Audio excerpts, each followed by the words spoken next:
Welcome back to our 5-acre farm. Here's one of our newest ewes. Just relaxing. We got Ruby Girl in there, relaxing in the sun. Today we're working on the fence back there, putting up cattle panels to strengthen that. Beautiful spring day here in North Idaho.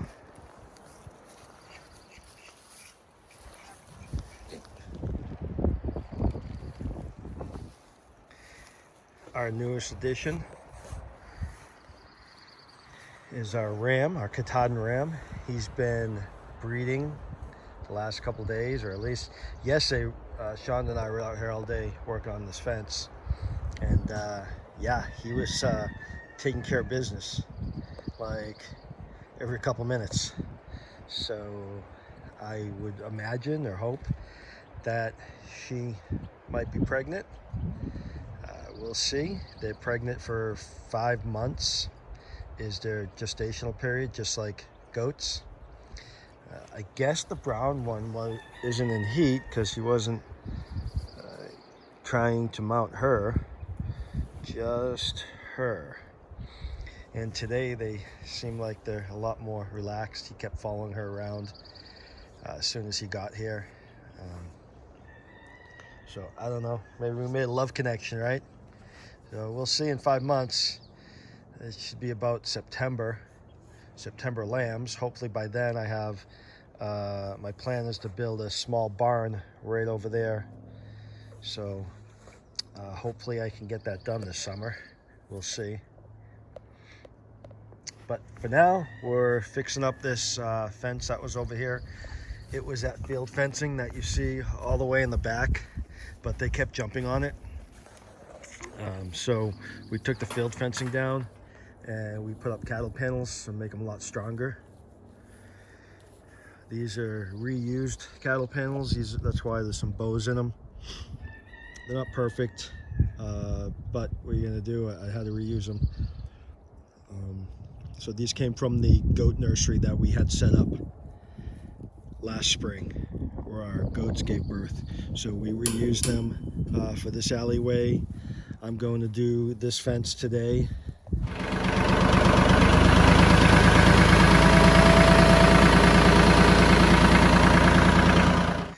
Well, I left the gate open accidentally to the bucks and they all got out. I got 3 of them back in. Apparently none of the does are in heat because Lennon over there was in here. I didn't know where he was. I thought he got out completely and I found him back in here.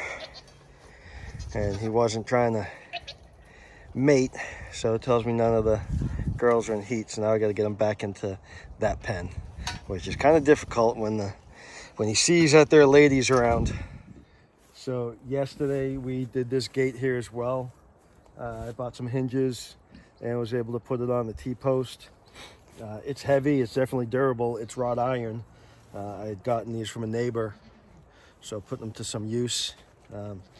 It's pretty easy to swing in and out, but it's heavy enough to where it'll stay in place. We got a chain for it to lock it.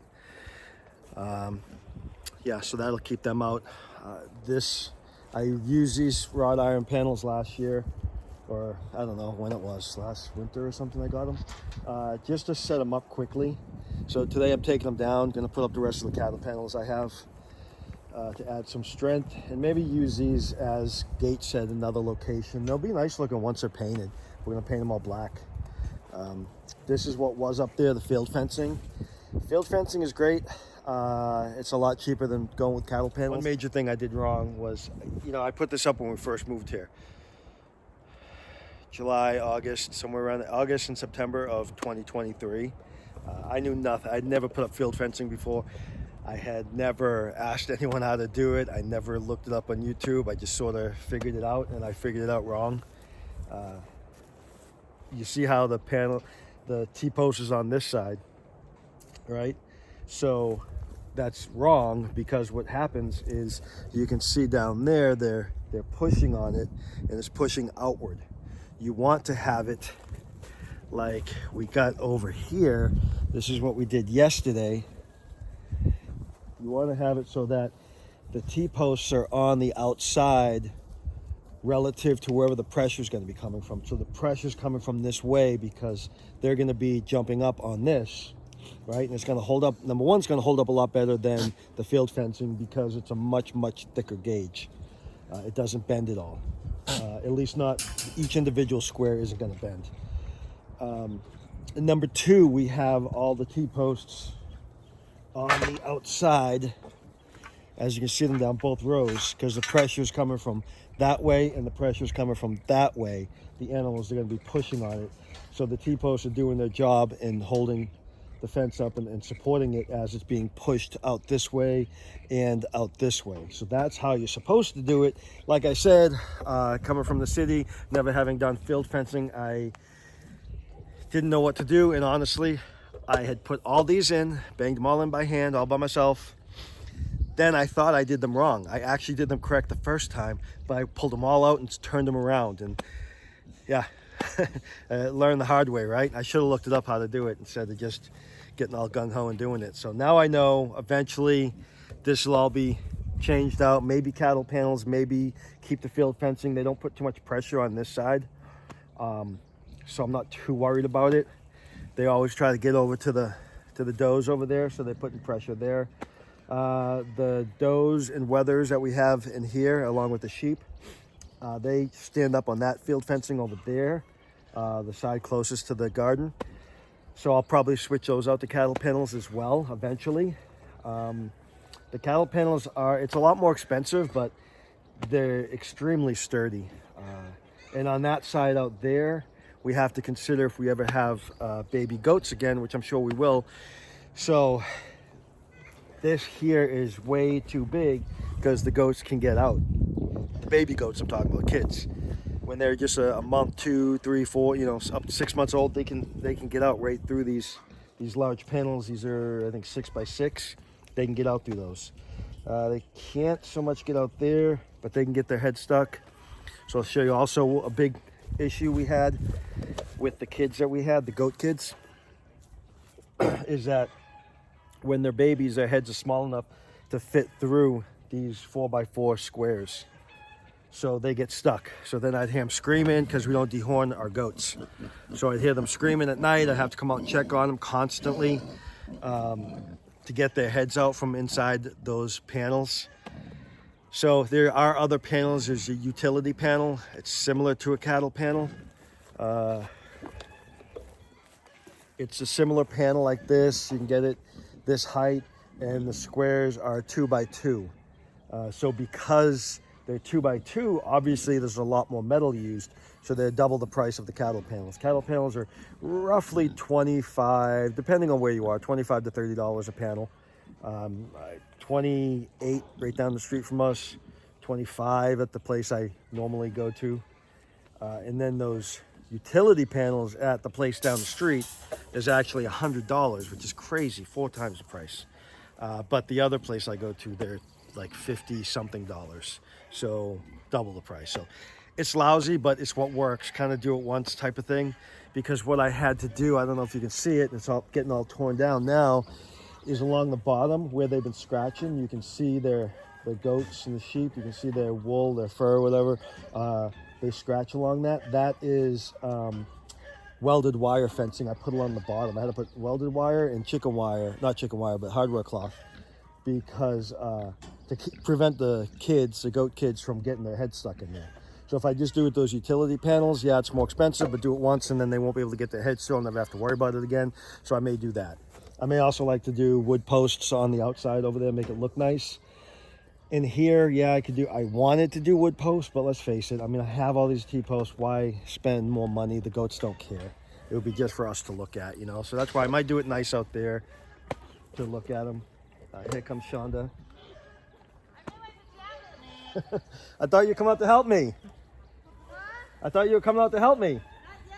I gotta talk to you real quick. She's in her pajamas. Anyway, so that's what we're gonna do right now is replace this with cattle panels. So we'll see how it goes. Hold on.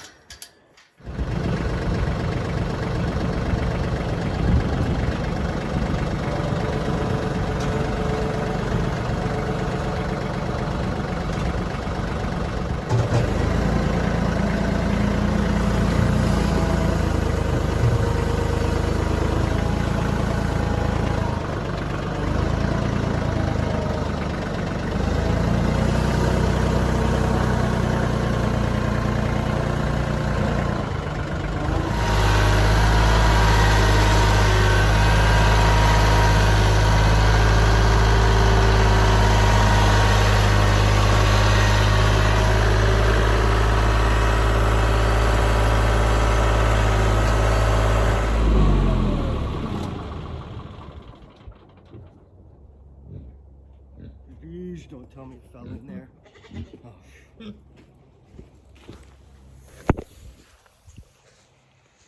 I thought it fell in the pig pen. I was like, oh no. That would have been lousy if the pigs ate my phone. It would have been a good story, but it wouldn't have been good for me. Well, that was a nasty job. There's all the hay mixed with their droppings. That's piled up all winter. That's pretty nasty. There's no way I could have shoveled that out. It all came from this area. It's probably about 12 to 18 inches thick. Definitely couldn't have done it without the tractor. So yeah, good thing I have that thing. That tractor is absolutely invaluable to this farm. So get all that out, cleared it out. That's good. They're starting to get flies and bugs, and because it wasn't heating up, so in order for it to turn to compost, it has to produce heat. So it may do it in a pile. I'm really not sure what I'm going to do with that pile yet. I may condense it a little bit more to try and get it to compost, add some soil over it. But I'm not sure. I don't know. We'll see what's going to happen with that, or I'll spread it out. Either way, it was just getting nasty sitting here. So I've got that done. Now I'm back to dirt here. So now I can finish out this fence up front here, just like anything else. But can of worms, once you start one thing, it turns into something entirely different. Didn't plan on opening up this gate, but I really didn't have much of a choice. Now I got to figure out how I'm going to secure this gate so the goats nor the pigs can get out. So we'll see. I got all that stuff removed. It's all over there to compost. There were just millions of flies down there. I'm not sure. They're tiny little black flies. So I threw down some food grade diatomaceous earth. It's fine for the goats. It's fine for all animals. It helps deworm the animals. It's a natural dewormer. And then also it'll kill flies. If you don't know what diatomaceous earth is, it's crushed up like powdered shells, seashells. So to us it feels like powder, but it's like talcum powder, where it's actually like stone, so it's actually rough on your lungs, or in this case the fly's intestines. So got this gate up, which is good because now we'll be able to come through here with the tractor, so that'll be nice. We're gonna paint it. It'll look better once it's painted. And now I'm coming across here to finish the small section I planned on doing this morning. So almost done. We're almost there.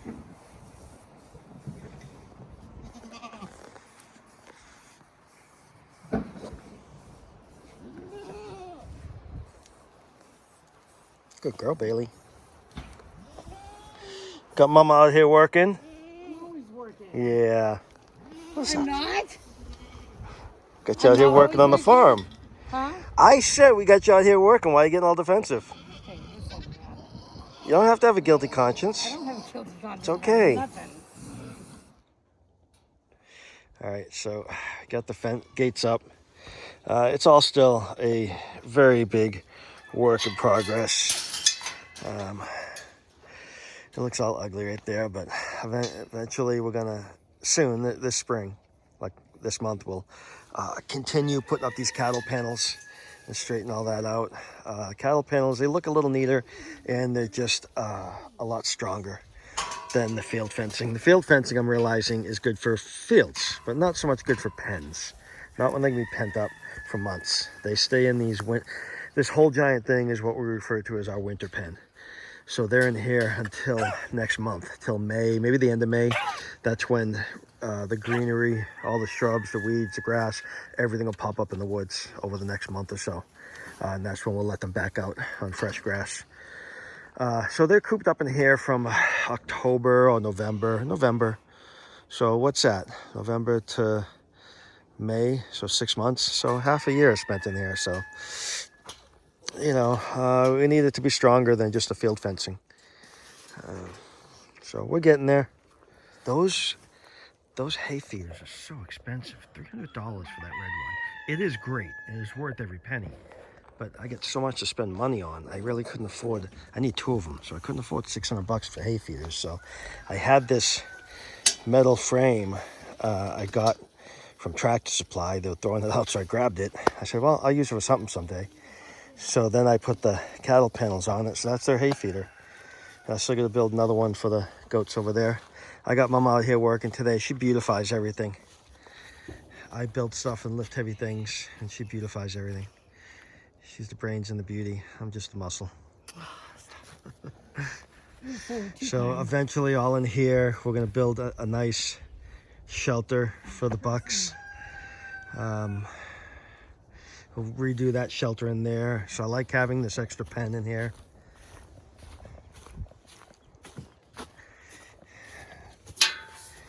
I like having this pen just in case we need to separate animals, or now we don't have a nursery, so this will be our nursery.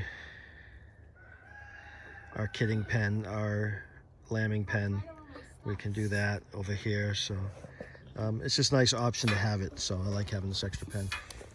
Beautiful weather. We've got very lucky last couple days. Lots of. Anybody who wants a farm needs to understand it's not for the weak and it's not for the lazy. Nope. Even with cancer. I said before, you have to love hard work. Not like you can handle hard work. You have to actually love being out here working hard. If you don't love it, you'll be absolutely miserable. It can't be like, oh, I can work hard. There's no problem. It's 90% of the time on the farm is working your butt off, and then 10% is enjoying the animals, 10%. enjoying the meat and the Yeah, eggs. but once we get the infrastructure down, now we have. Yeah, it's 2 years of hard work to get all the infrastructure. Now we're ready to start putting some money in and clean it all up. Yeah, making it look pretty now, or at least look better than it was, or it Last is. year though, it was a tough year. Yeah, I was going through chemo. You had to do everything yourself Yeah. mostly. Now we get to come out here, and even though I'm going through chemo, I got good days. yeah. So,